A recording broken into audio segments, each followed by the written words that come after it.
third Sunday in October. Good morning.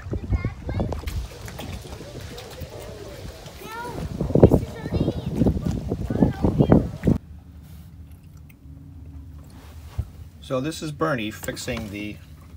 Hey Bernie. Hi. Yeah. Looking at the problem with the running lights.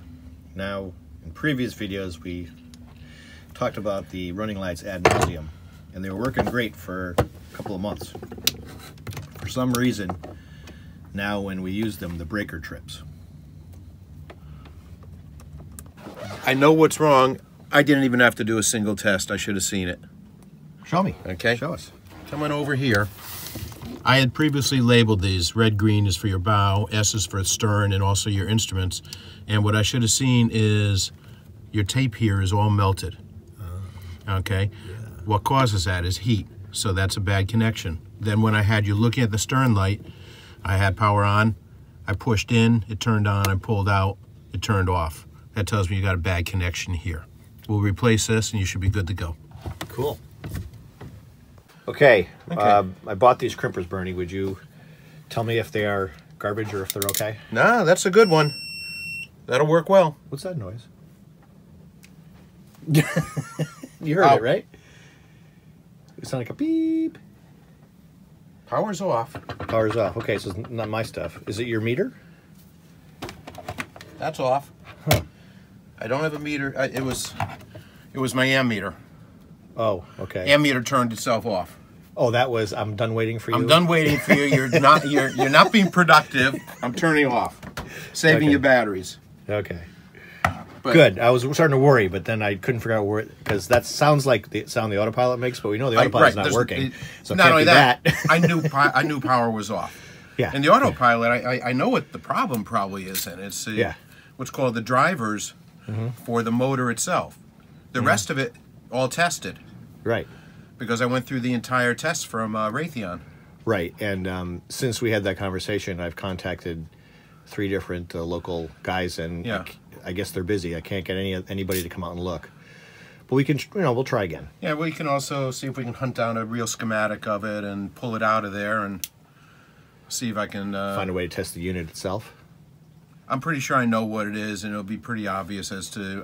it's either going to have driver transistors or integrated circuit for it, and it's a power system, so it's pretty easy to identify on the board. If you say so. Well, for me. Okay. So these are okay? These are the correct ones for a heat shrinkable connector. You would use something like this for a non-heat shrinkable. And this one gives a double crimp. You can see there are 2 sections in there. Yeah. Okay. This, you see there's only one. Right. It's a single crimp. Right. Very different uses. Every connector, to be code compliant, must be crimped with the proper crimping tool that is specified for it. Otherwise, you don't meet code. So when I go through and find the connector, then we choose which weapon? That's what it amounts to. All right, let me go do that. Oh, okay. Okay, in case anybody was ever wondering where I keep the passengers, this is the spot here. Okay. The splice for the stern light and the compass lights, instrument lights in general, is forward of this lazarette. I don't see it here. So we got to find that. Could it be all the way back to the panel? No. I looked there. No? I followed the wires until they went through the bulkhead. Okay. So I know it's not there. We're not in the lazarettes anymore, so the decision was made to not try to find excess wire out there and actually just put a splice in, because the wire, there's no extra wire that we could see. Not only that, what we did see is as we do some rewiring out there, everything is stretched really tight, and we are going to have to literally rewire and replace. So that's not today. That's not a today job. I'd like to get your lights working, and if we can, it should be pretty quick to get your engine temperature gauge going. Really? Yeah. That'd be cool. There's not much to them. Yeah. And unfortunately, where I expect the issue is at the access panel in your bunk. The engine temperature is on the other side. It's on the other side? Okay. It's in that lazarette. And it's in the lazarette? Yeah. With the way these are all stretched? Yeah. Oh, you're expecting, yeah, okay. Otherwise, it could be the sender itself, but they're very easy to check. We'll check it right on the engine. Yeah. I find that with boating things, that the stuff that's a mystery kind of stays a mystery until you have to do something with it and somebody shows you how to fix it, and then it's very clear. So like the engine things, I looked in the manual. I'm talking about the engine sensors, right? Yeah. I looked in the manual. I did a little bit of reading on it, and I did not find satisfactory information. I'm sure to someone who knows about engines, the explanation that I received probably would have been perfectly adequate. But some of the vocabulary I don't even know. Yeah, but for engines. Look at what you were learning on the fuel system the other day. Oh yeah, you know, a few weeks ago. When you put me a year ahead of schedule in that one day. Finding out now, I know how to bleed the, that whole section of the fuel system. Yeah, diesel engines are pretty simple, really, which is why you use them. Oh. They're not just efficient, but they just go. Oh, you know what? I have a diesel question for you. Sure. If you don't mind answering this on camera. So, the other day, I was sailing along, and this was Monday, as a matter of fact, and the engine stalled. I looked down, and the key was off, because it's down where my feet are, and lines catch on it and stuff. So this Right. happened before, where the key turned off. Yellow jacket. But it never seemed to affect the engine before, right? So a little later on, I'm motoring, and I hear the motor start to wind down. Yep.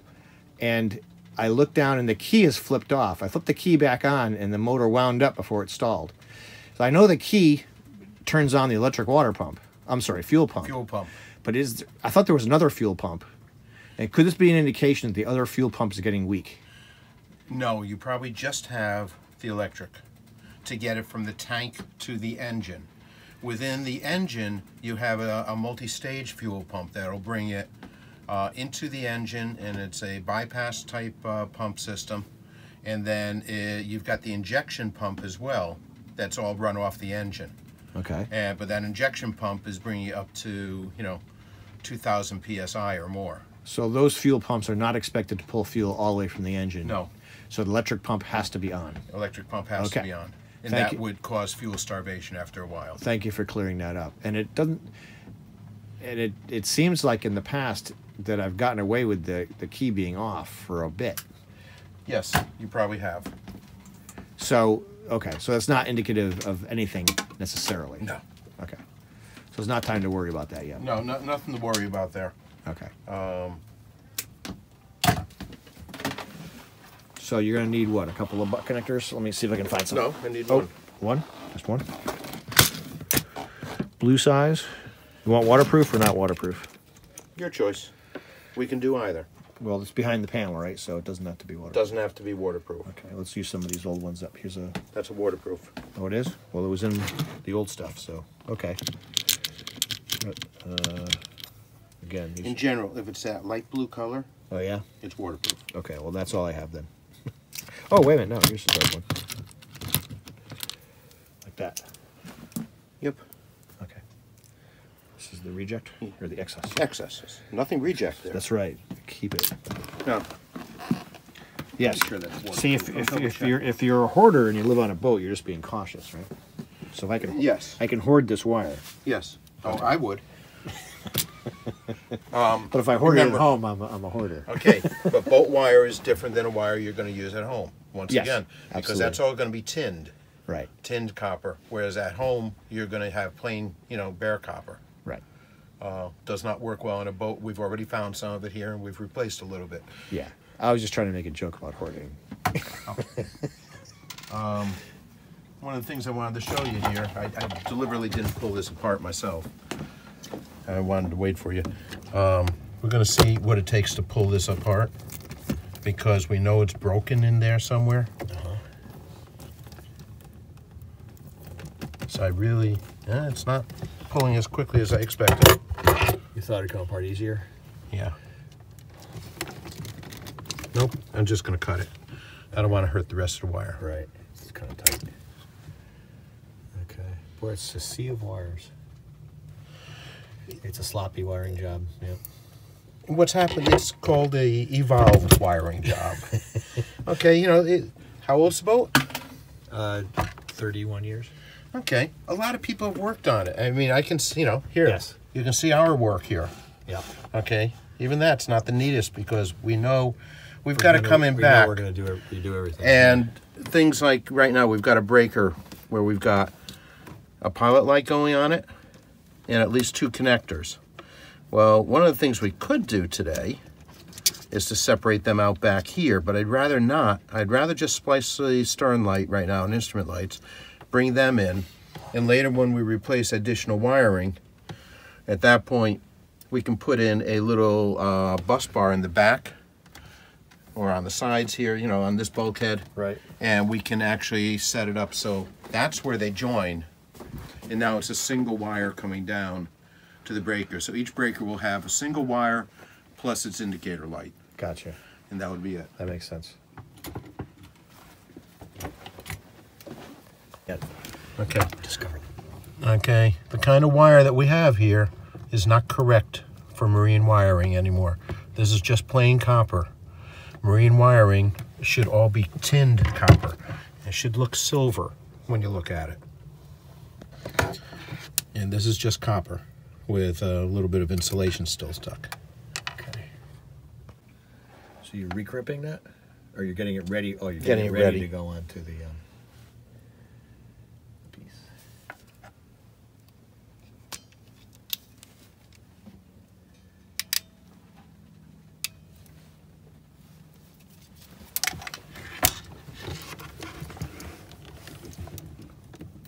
Sorry, not ideal for camera angles.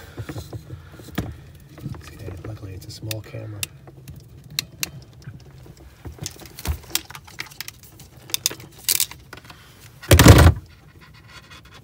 That's tight. Passes the tug test.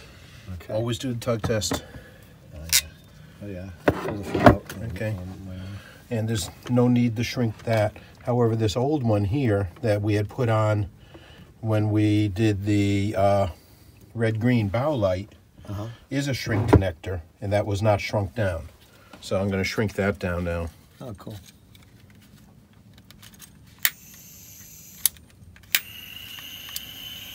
Lock it to keep it on.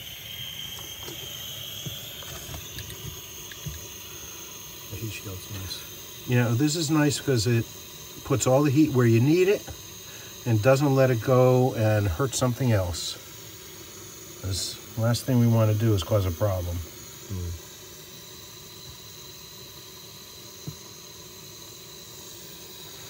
And that's done. Nice. What are we looking at? Meters. It's the back of the... It looks like a starting switch here. Yes, Okay, that works. that works. Okay, what are your other switches? Switches? Yeah, bottom. Let's see. There is the all the way to this side is Yeah. the glow plug Okay, button. Then a starter button is right next to it. okay. Then way over here again, next to the keyhole, there is a switch labeled oil. It's a switch? A switch labeled oil. I'm not even sure what a switch labeled oil would do. I'm not sure. I imagine it's like turn the alarm on and off, but I don't know. It's one of those things you never want to hear. Well, let's see. Switch is in the off position, so we probably won't. So if I put the key in and put the switch on, if it's oil pressure, if it's an oil pressure alarm, the alarm should go off. It should activate, correct? Yeah. Should we do that?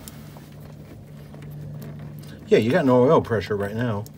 But it shouldn't actually, because it's usually a fail-safe I know on my it. father's old boat, he had an oil pressure alarm, and if you turned the key on, the oil pressure alarm would go off until you started the motor.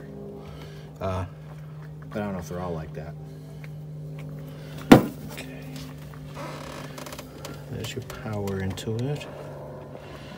That's meter power. That's other power. You're missing the light on, what's that, tack in the middle? It's a tack in the middle, yeah. Yeah. Tack What's the works one about on half the time. What's the one on the other one? I think this one is all the way on this side Yeah, is oil. is amps. Oh, that's amps? Yep. Really? Yep. And over Okay. here is water. Yeah. Water temperature. Over there is water temperature. Yeah, no, I knew that. Okay, so that's going to be reading current shunt.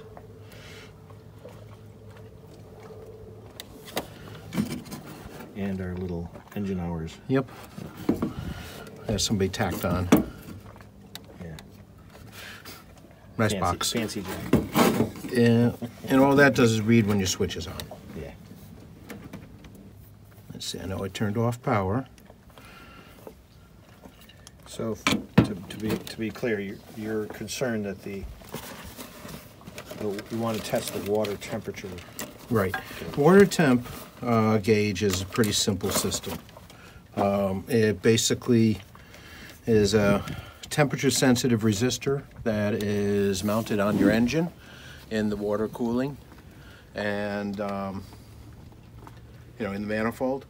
And it basically will go from about 10,000 ohms when it's cold on most systems to a much lower resistance. So it's a change in when resistance. it's hot. That's clever. And it's basically just measuring that. So my first thing is I go to DC volts, and I'm going to make sure we don't have power where we don't expect it. Not that that would ever happen. The key's not even in the ignition, so That's good. that should help. Where is it? Power. That is your ground. Well, I've got the battery turned off too. Okay. Just making sure there's no creative wiring that's going to let some current in, right? Not that that would ever happen.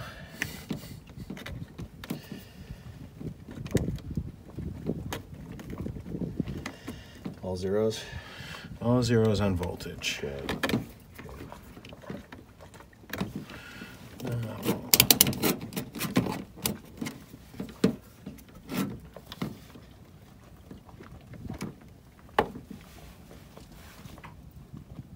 Thing is, I really need the darn it. Let me see if I've got the engine manual on my phone.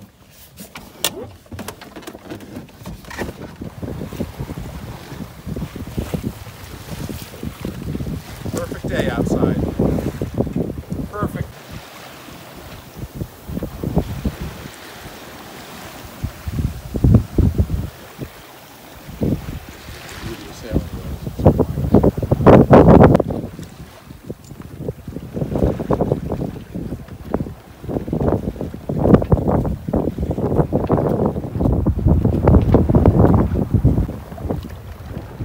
That's a beautiful sky.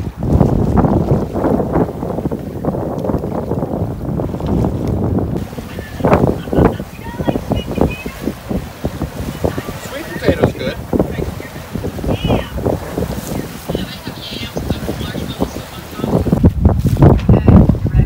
It's taking a tool to tow it, looks like.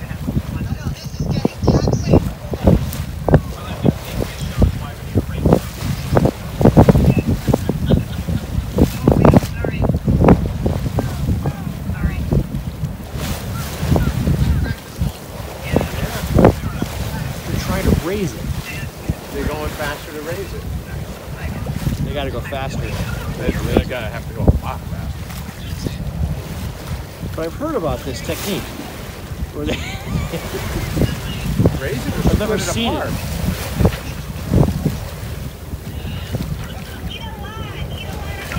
That's pretty neat. if they can get it up.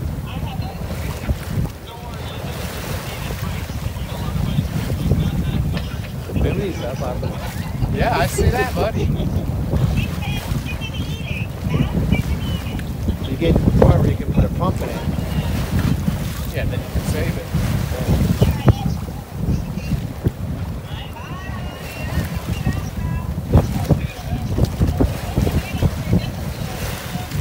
That's neat.